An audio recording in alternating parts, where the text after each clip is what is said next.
Yo, yo, yo! Hey, yo! Welcome back to PWC Real Talk. Now, in one of my previous Real Talk videos, I talked about who I would choose as Prime Minister, but today, we're flipping the script.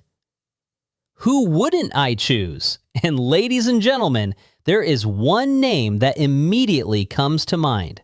Tyson Fury. Now, before the Tyson Fury army comes charging through my front door, before Big John starts shouting at me, before Netflix turns up with another documentary, relax, I'm joking. Well, mostly. Seriously though, imagine Tyson Fury becoming Prime Minister. Can you imagine Prime Minister's questions? Forget PMQs. It would be PM chaos. Mr. Speaker! No, Mr. Speaker, you listen to me. Halfway through a debate, Tyson would probably challenge the leader of the opposition to a 12-round boxing match in the House of Commons. And let's not forget Big John. If Big John is sitting behind him on the government benches, God help us all. Imagine it, a serious debate about the economy, then suddenly from the back, "Oi, don't you dare say my son's name!" I'd be halfway out the emergency exit.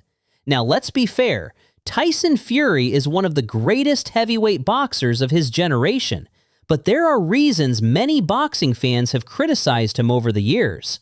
Some fans point to the constant fight negotiations that never seem to happen.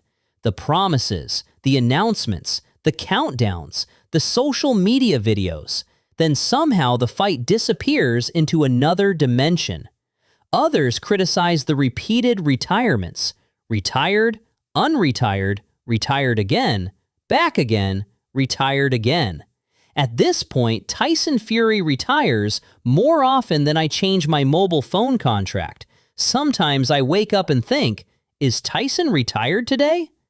Then there are the fans who believe he's focused too much on money fights rather than legacy-defining fights. Whether that's fair or not is up to you, but it's definitely a criticism that follows him. And then there's the controversy. Tyson has said things throughout his career that have upset people. Some comments have followed him for years. Some people have forgiven him. Others haven't. Now let's get back to the important question. Would I make Tyson Fury Prime Minister? Absolutely not. Not a chance. The man turned up to a press conference dressed as Batman once. Batman! Can you imagine PMQs? One week he'd arrive dressed as Batman. The next week he'd be dressed as a Roman gladiator. The week after that he'd come dressed as Apollo Creed. And somehow he'd convince half his cabinet to do the same.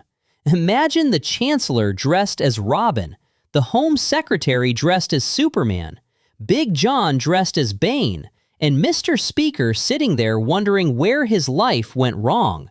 Britain wouldn't know whether it was watching Parliament or Comic-Con.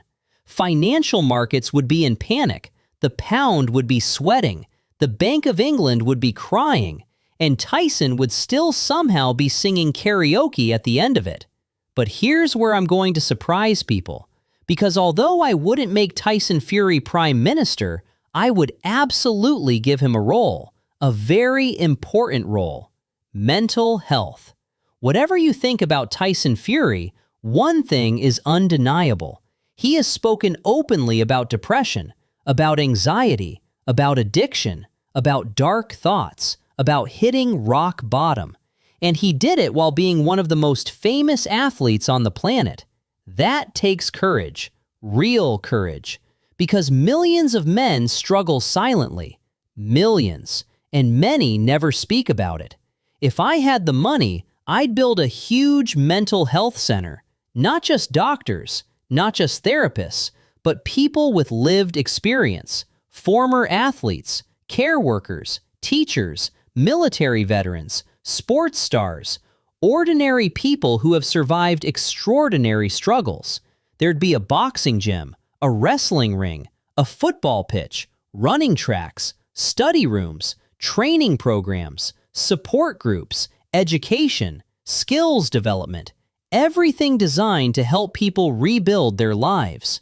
And Tyson Fury would be one of the ambassadors, because whether you love him or hate him, he's proof that people can come back from dark places.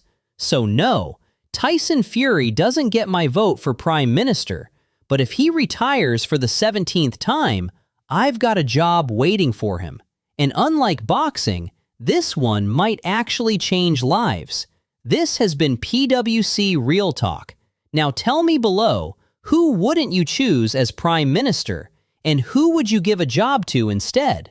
Because trust me, some of your answers are going to be absolute chaos.